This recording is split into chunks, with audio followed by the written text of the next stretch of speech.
Welcome to the Halloween Marathon of 2022.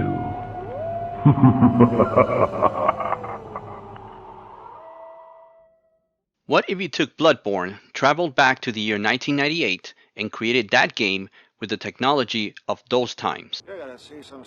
We get something along the lines of Nightmare Creatures, minus the role-playing mechanics, the sprawling maps and city, and adding a little bit of beat-em-up mechanics, actually adding the entire beat-em-up mechanics to it. You know, all jokes aside, Nightmare Creatures does share that Victorian age horror ambience in its presentation, and this is where any sort of comparisons end. Nightmare Creatures was released on the PS1 and the PC in 1997 and a year later on the Nintendo 64. It was developed by Callisto Entertainment and published by Activision. The game is a basic beat-em-up with a horror element to it. You get to choose from two different characters, Father Ignatius Blackward, God I love that name, or Nadia F. Wow, they couldn't even bother to give her a last name. That's messed up. That's really messed up. Regardless of who you pick, their attacks are pretty similar except for their combos, but both of them control basically the same. This game's unique mechanic is the addition of an adrenaline meter. It constantly dwindles down, and the only way to keep it filled is to kill monsters, forcing you to rush through the levels in search of prey. If that meter goes down, then your character starts to lose health constantly until your next kill.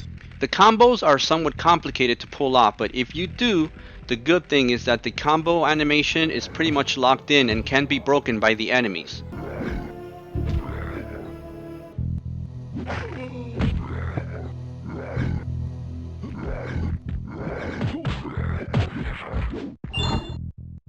The controls, they are a little bit tricky to get used to though. You got the analog control being the sole input for your character's movement. It is hard for me to now go back to those type of controls, and it sometimes feel very restrictive when moving about. The trickiest part for me was getting used to not only the controls, but the camera movement. Oh, that camera. Sometimes the camera shifts to an angle that contradicts your initial move, and you quickly have to shift towards a new direction. It feels at times that you're not only fighting the enemy, but the camera system as well. And this sometimes happens quickly and often in the heat of battle, and that can really mess you up. The other small quirk in the controls is pressing down. It doesn't change your direction, but just has you hop back quickly. It's a helpful move while fighting the creatures, sure, but it takes getting used to. You have to rotate your character entirely to change directions.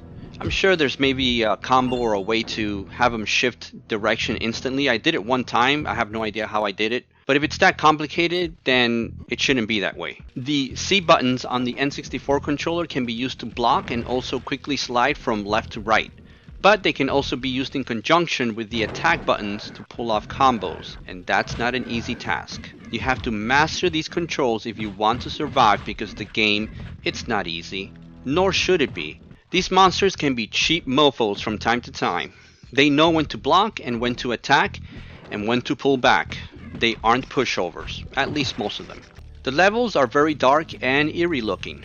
There is no daylight here. This game probably takes place in the DC universe, pretty sure of that. At first, this looks great, but after the third level or so, you start wanting a little bit more in terms of level design. After seeing a dark, dank looking street or alleyway for the 50th time, it starts to wear on you. Luckily, the soundtrack makes that a little easier to swallow.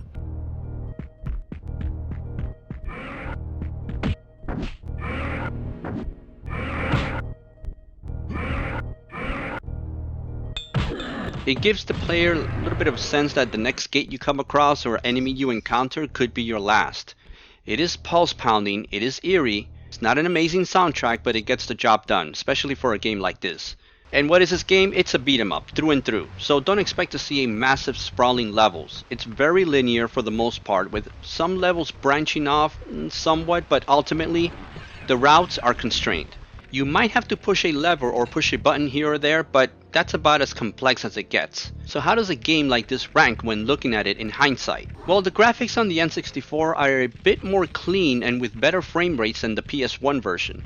The levels and the lighting and environment effects are good for a game of that time. So for this one, I'm gonna give it a 7 for graphics. The gameplay, is nothing that is out of this world. But then again, you have to remember that this is a beat 'em up, just in 3D and with a horror theme. The camera system is very clunky and really messes with your ability to fight sometimes.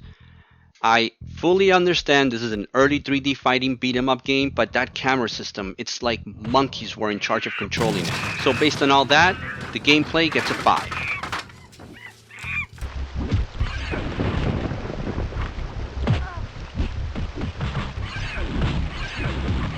When all is said and done, the game in total gets a 7 on the Halloween meter. It can be fun for a little bit, sure, but eventually the camera system and the difficulty might start to get to you. Luckily, the password system is nothing out of this world, and it makes it easy for you to come back to the game at any other time. Overall, it's not a bad game, and it has a unique feel to it. It spawned a sequel on the PlayStation and the Dreamcast a couple of years later. There was a part 3 scheduled to be made, but that was cancelled, unfortunately. Nowadays we have games like Bloodborne, but once upon a time, gamers in the late 90s had nightmare creatures. Now tomorrow, come back to see a somewhat little known Genesis title that fits perfectly during the Halloween season. Don't miss this one.